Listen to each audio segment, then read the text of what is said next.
Assalamualaikum warahmatullahi wabarakatuh. Nama saya Asun Andika, Prodi Ilmu Komunikasi Unisula Semarang. Video ini saya buat untuk mengerjakan soal komunikasi antar pribadi. Langsung saja ke soal yang pertama. Buatlah video pendek berdurasi 2 menit yang menceritakan tentang KAP dan bagaimana pemahaman kalian terhadap materi-materi tersebut. Baik, untuk materi-materi yang disampaikan oleh Bapak Ade itu ada banyak. Contohnya seperti karakteristik KAP, tentang diri, tentang teori keterbukaan, tentang teori analisis transaksional, dan lain sebagainya. Untuk pemahaman materi, Ibu Made sudah memberikan materi dengan sangat jelas sekali dan cukup buat saya. Namun hal itu tergantung pada saya ketika saya harus belajar untuk memahami materi dengan mencari informasi-informasi lebih baik. Tapi untuk materi yang telah disampaikan udah cukup buat saya. Jadi saya cukup memahami materi-materi yang telah disampaikan oleh Ibu Made. Untuk soal yang kedua, pilih satu tema yang kalian kuasai untuk diceritakan. Di sini saya memilih tema atau materi keterbukaan diri. Dalam keterbukaan diri ini kita membahas tentang diri sendiri, tentang apa yang harus diketahui orang lain, apa yang tidak harus diketahui orang lain, apa yang harus disembunyikan dari orang lain, dan apa yang bahkan tidak kita ketahui dari diri kita sendiri. Selain itu, dalam diri kita itu terdapat daerah self, daerah terbuka gitu, dimana kita itu membuka tentang identitas kita, perasaan kita, fisik kita, karakteristik kita seperti apa kepada orang lain.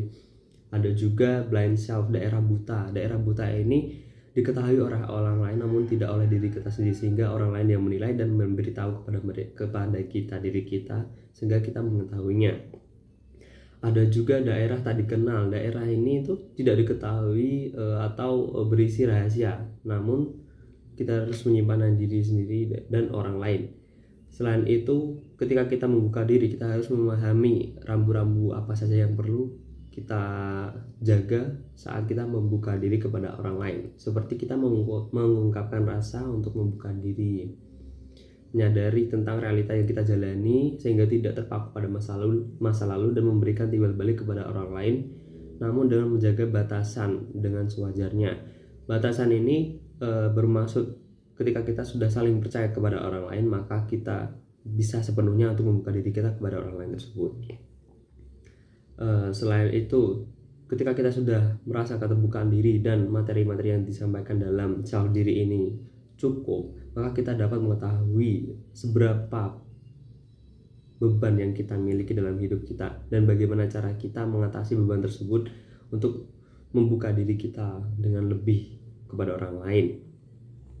Selain itu, kita juga lebih mudah memahami karakteristik orang lain dan cara berperilaku sehingga dunia itu terasa lebih realistis ketika kita menjalaninya. Baik, mungkin cukup sekian yang dapat saya sampaikan. Apabila ada kesalahan kata, mohon dimaafkan. Assalamualaikum warahmatullahi wabarakatuh.